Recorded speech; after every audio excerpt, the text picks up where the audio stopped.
Queridos irmãos, queridos amigos, é uma bênção do Pai. Estamos aqui hoje juntos para termos a oportunidade de abordar um tema atual que muito nos preocupa a todos.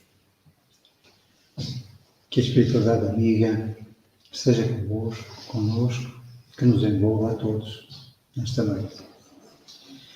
Nós estamos a viver um tempo de crise em que se perdem todas as referências de valores, de ética, de dignidade, não se tratando de uma crise apenas no campo financeiro, ou no campo político, ou no campo da fé, ou apenas no campo familiar. Esta crise que nós estamos a viver não tem precedentes.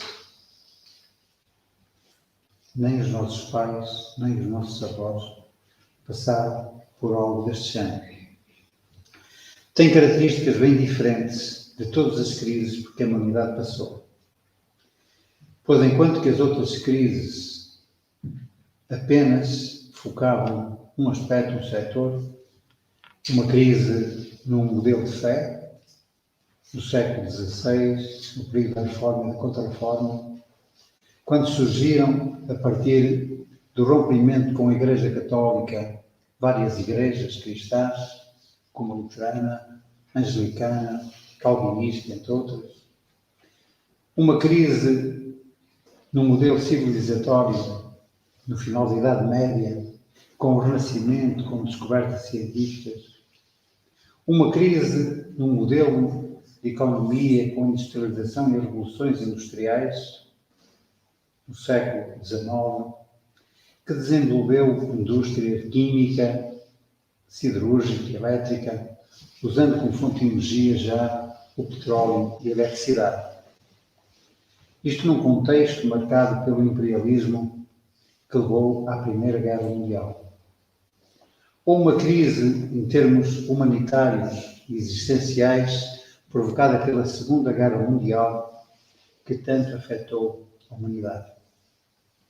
Encontramos-nos agora perante uma crise sem precedentes. Porque esta atinge tudo e todos. A ciência, a família, a sociedade, a religião, a cultura e as intimidades. E atinge as intimidades das pessoas porque, num período de crise, os seres humanos entram em processo de crise. Portanto, não é por acaso que têm aumentado os casos de depressão e suicídio. Ainda há dias ouvimos Divaldo Franco, num pequenina entrevista, em que ele dizia que prevê as estatísticas que no ano 2025 a maior existência de óbito será pela depressão e a maior existência de causa de óbito será o suicídio. E porquê? E continua. Porque somos vítimas de 3 fatores: a ansiedade, o medo e a solidão. Allan Kardec pergunta aos espíritos: porquê é que quando analisamos a história humana, pelo menos do ponto de vista moral, em lugar de avançarmos, recuamos? Eu pergunto, mas será assim?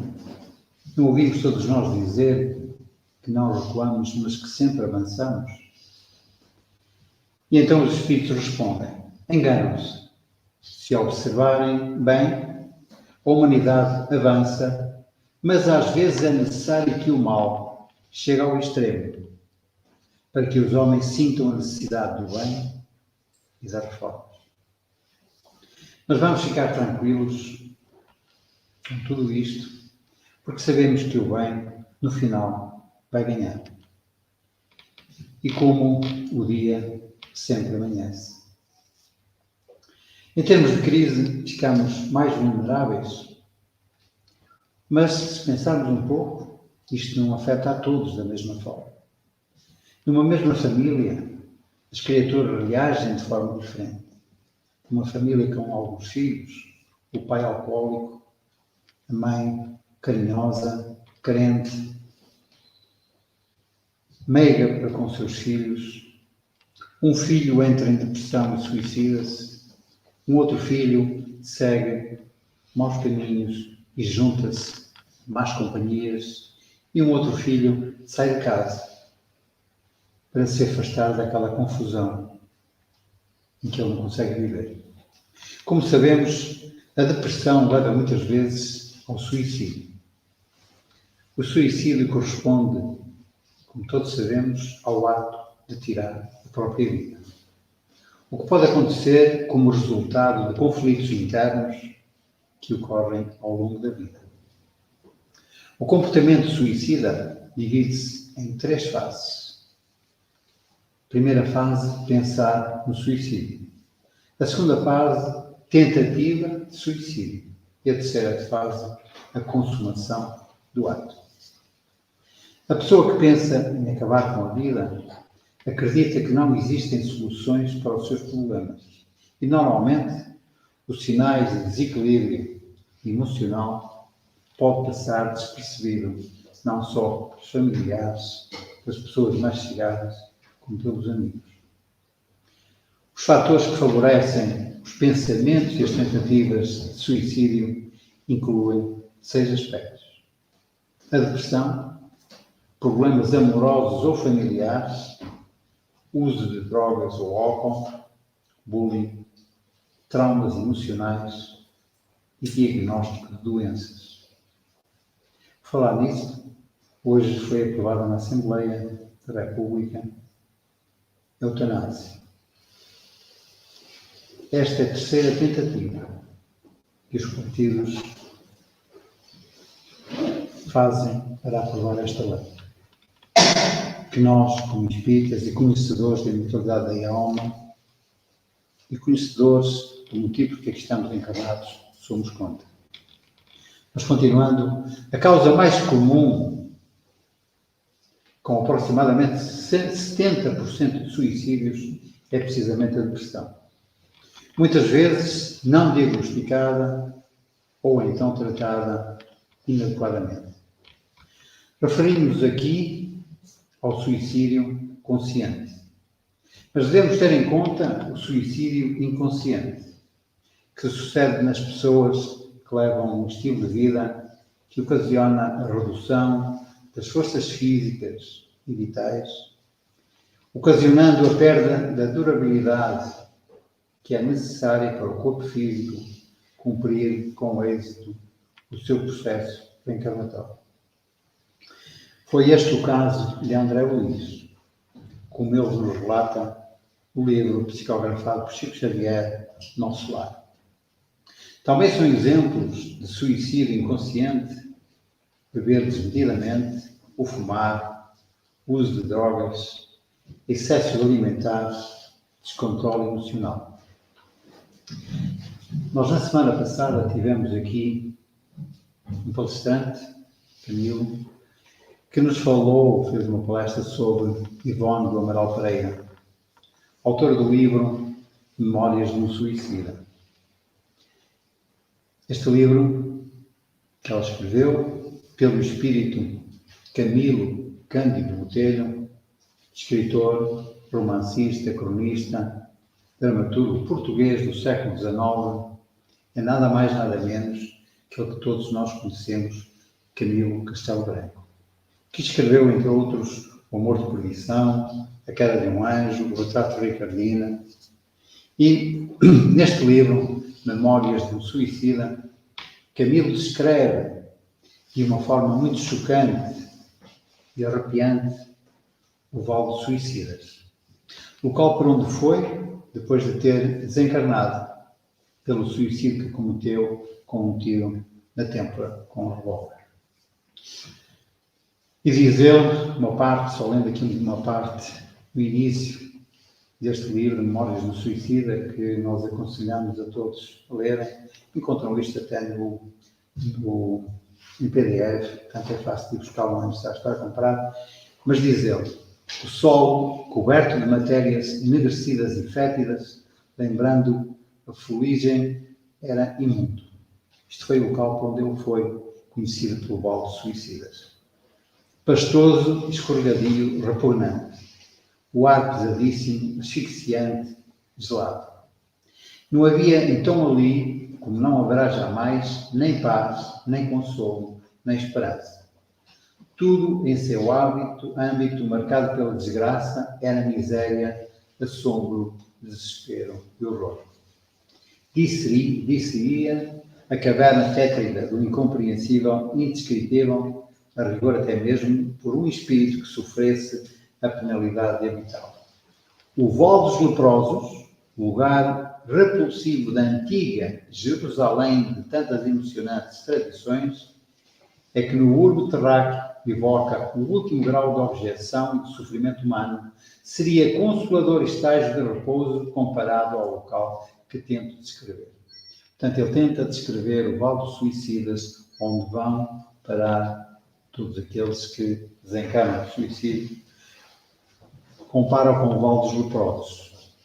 E diz ele que o Vale dos Leprosos seria um paraíso comparado com o Vale dos Suicidas. Isto só para termos uma ideia do que porque passam os espíritos que, em momentos muito curtos, resolvem tirar a vida. Este livro é, portanto, de leitura que considero.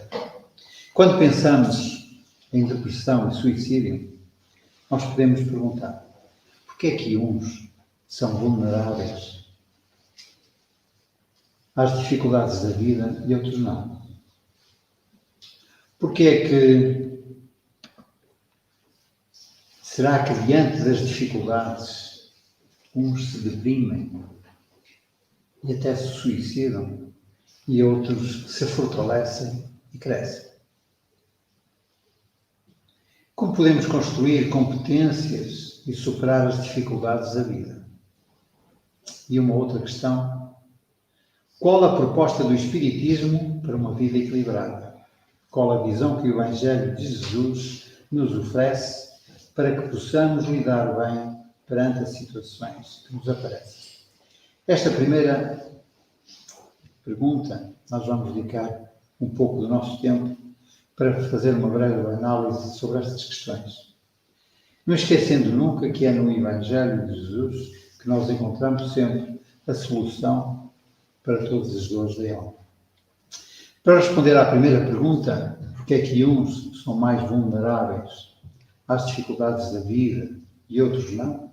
Porque é que uns se deprimem mais facilmente que outros?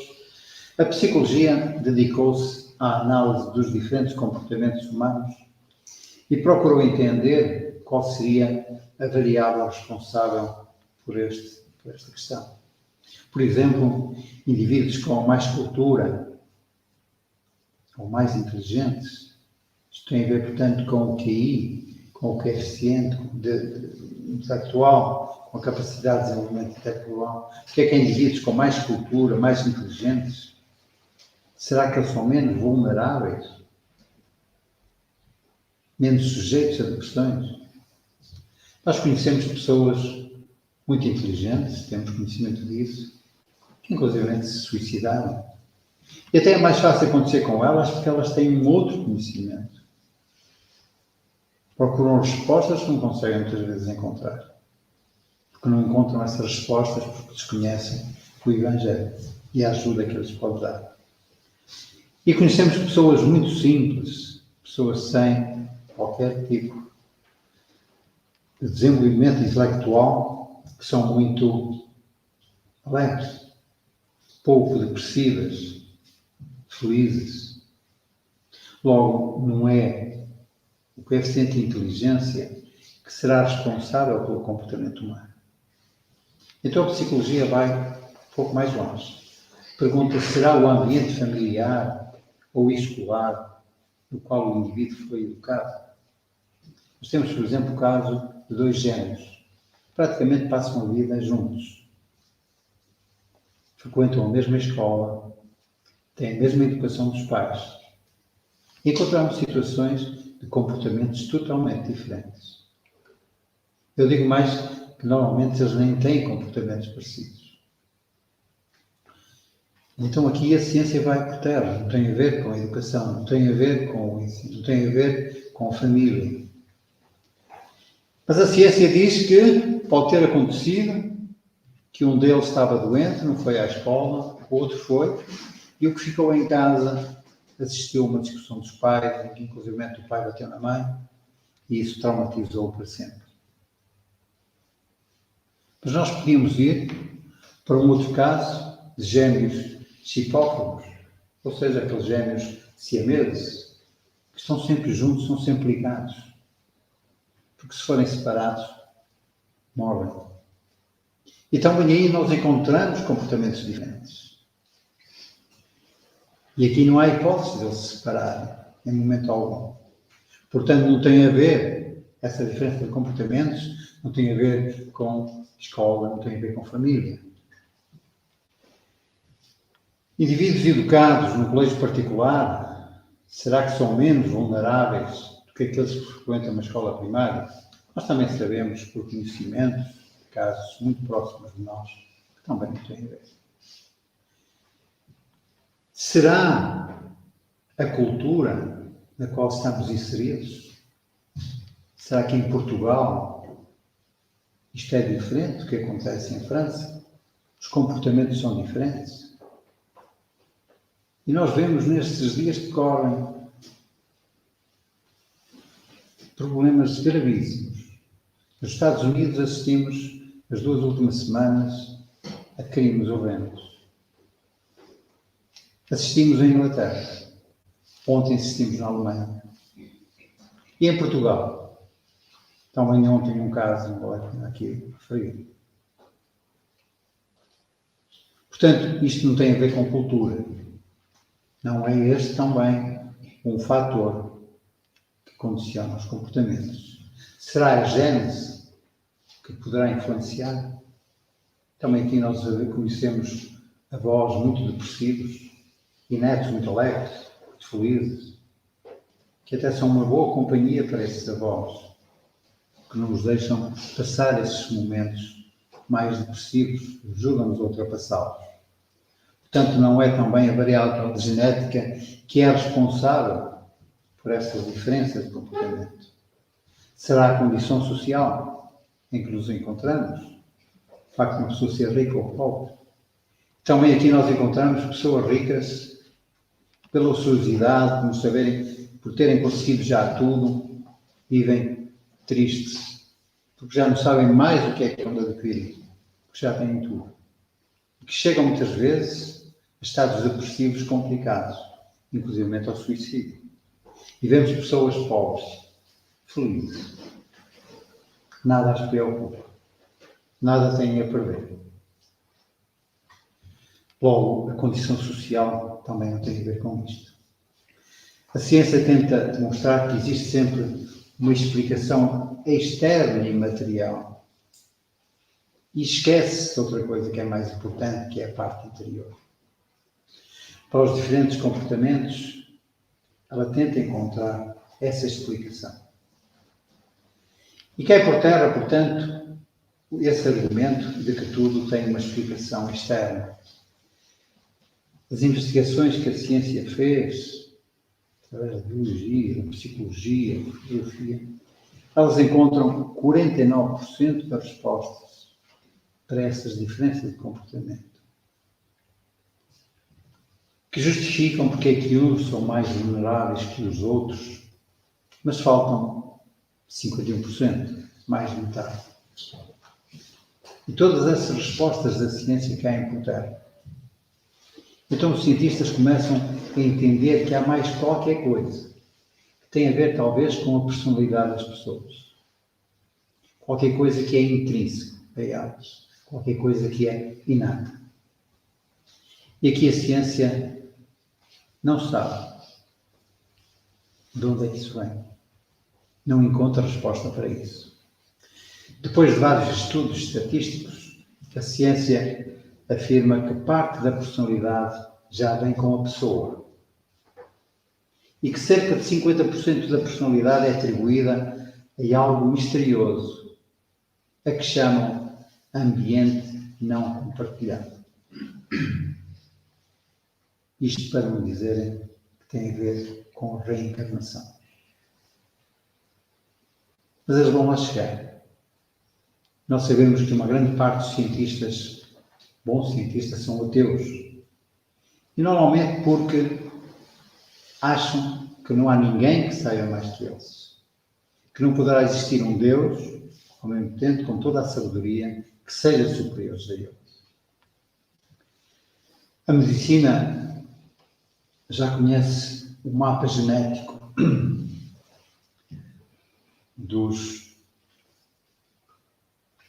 da humanidade, dos homens. E, portanto, aqui nós podemos encontrar a questão que faz disparar a doença. Mas os cientistas verificaram que, também em situações idênticas, com genes idênticos, num caso de doença, aparece num e não aparece noutros. Então, a medicina conclui que o conhecimento dos genes também não resolve esta questão. Aprofundaram os estudos e chegaram à conclusão que o responsável pela maior parte das doenças é, portanto, o comportamento, mas sem encontrarem uma resposta para isso. A maior parte das doenças está relacionada com outra coisa, que é o ressentimento. E este nome, ressentimento, diz tudo. Quer dizer sentir de novo. O que é que isto quer dizer? Se há uns anos atrás eu fui ferido por alguém, eu fiquei revoltado com aquela pessoa, eu fico sempre a pensar naquilo. Aquilo não me sai da cabeça e eu fico sempre ressentido com isso. E o outro que me magoou já nem sequer se lembra de mim, já nem se lembra do que é que aconteceu. Mas eu continuo na mesma, sempre a pensar na mesma.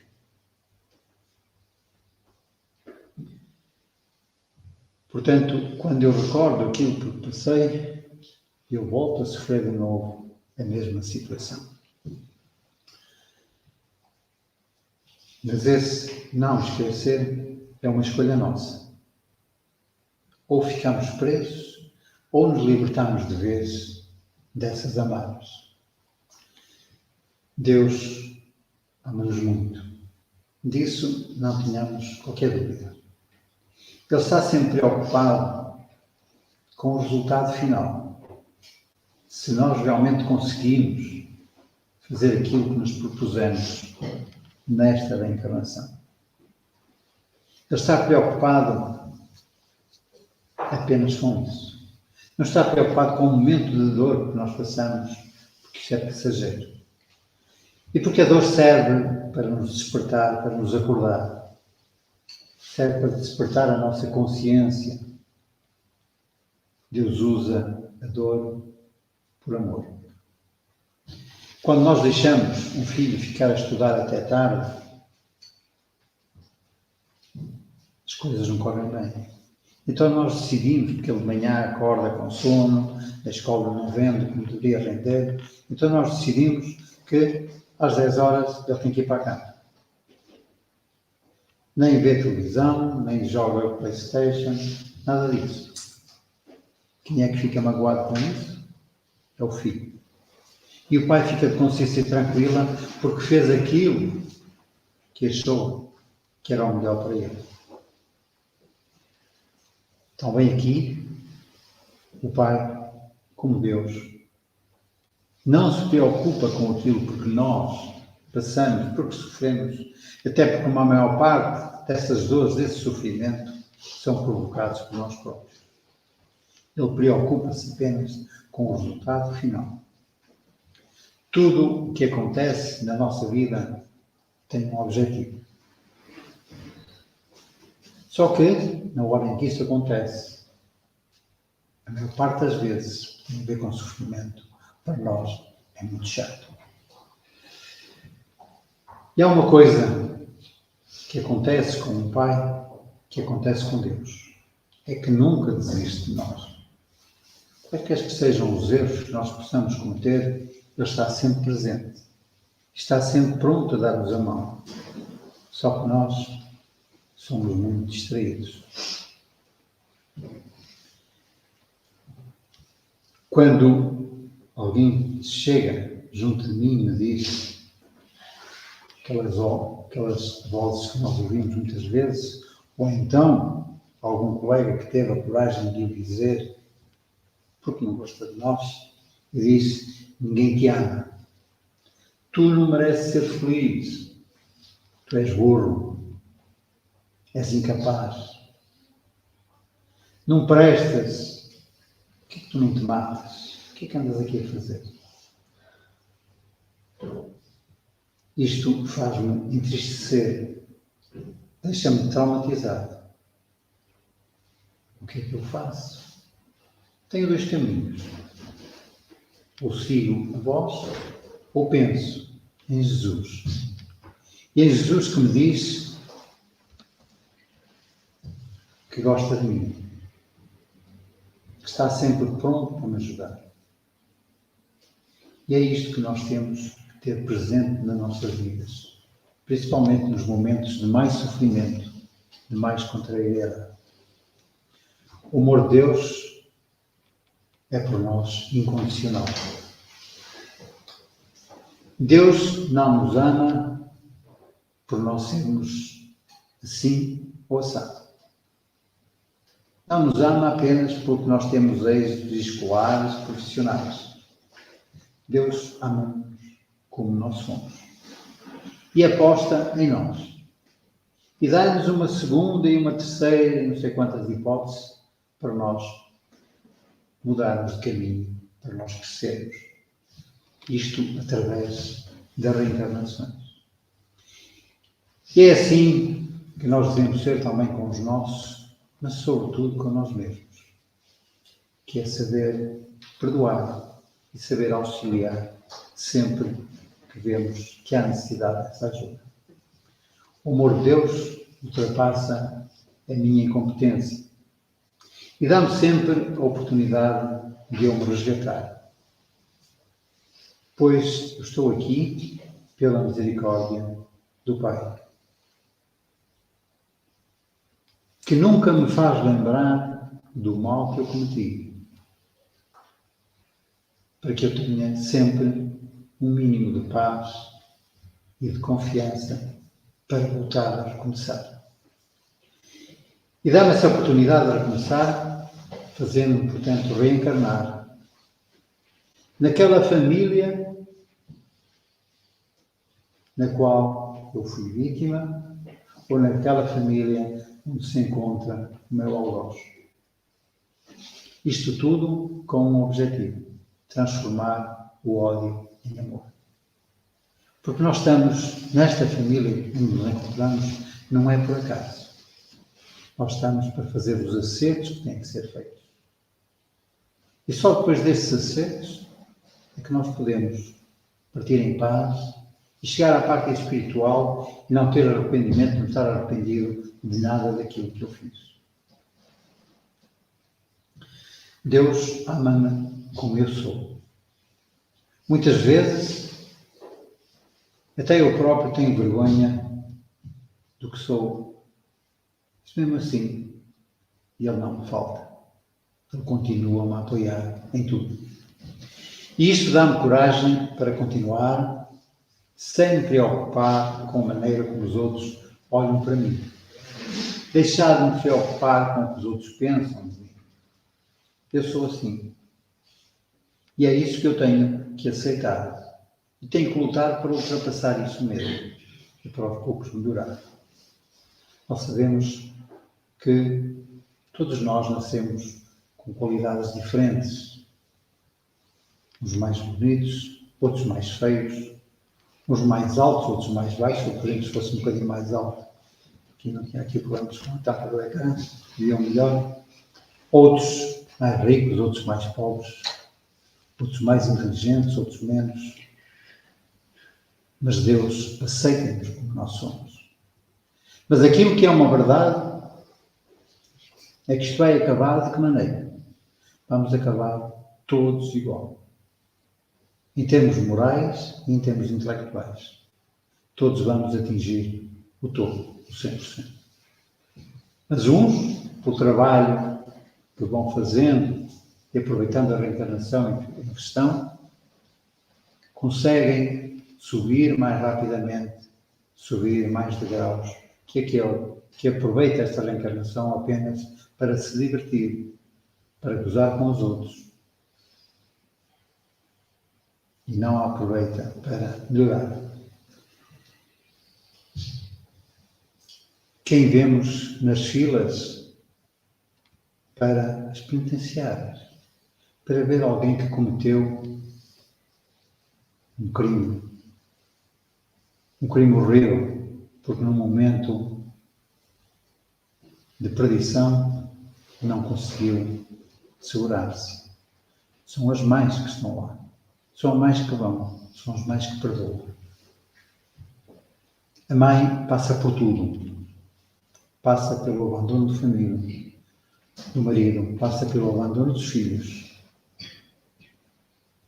chega-se a endividar para conseguir auxiliar o filho, mas ela está sempre presente. E porquê? Porque vê que naquele filho, embora um criminoso, ainda há uma ponta de luz, ainda há uma resta de bondade. E é isto mesmo que Deus vê em cada um de nós. Por isso é que Ele aposta em nós e dá-nos essa oportunidade de nós correspondermos a essa confiança. Então, o importante é nós não nos afastarmos deste caminho do bem, do amor. Não é por acaso que a família é o elo fundamental da sociedade, porque é na família que nós conseguimos trabalhar as nossas imperfeições. No que diz respeito a egoísmo, qual é a mãe que não tira da boca para dar ao filho?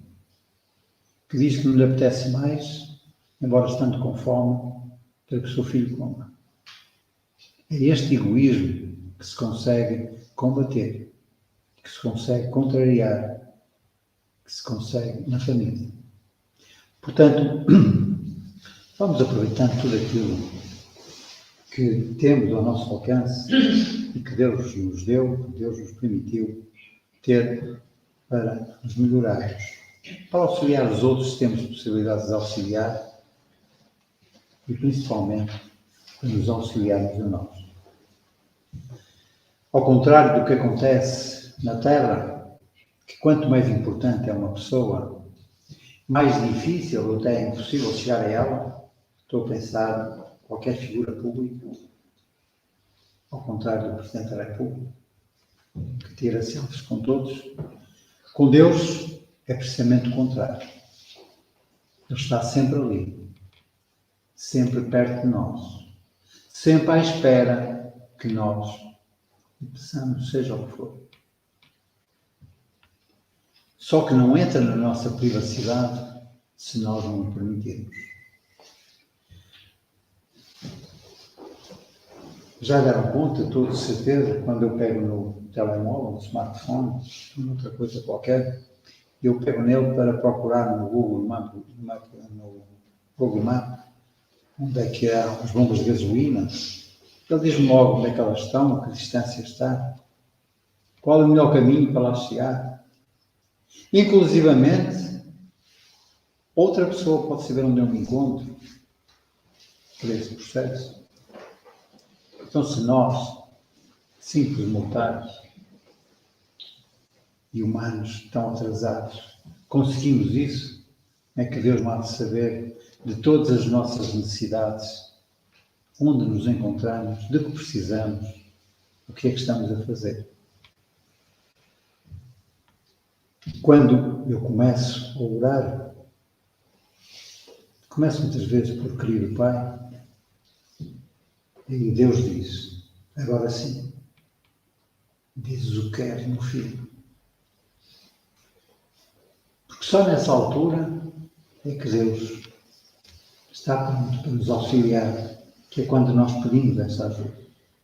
Até lá, Ele está disponível. Deus apenas tem uma coisa para nos oferecer, que é amor. Um amor infinito. O problema que nos falta é a capacidade para permitir e para aceitar esse amor. A capacidade de achar que merecemos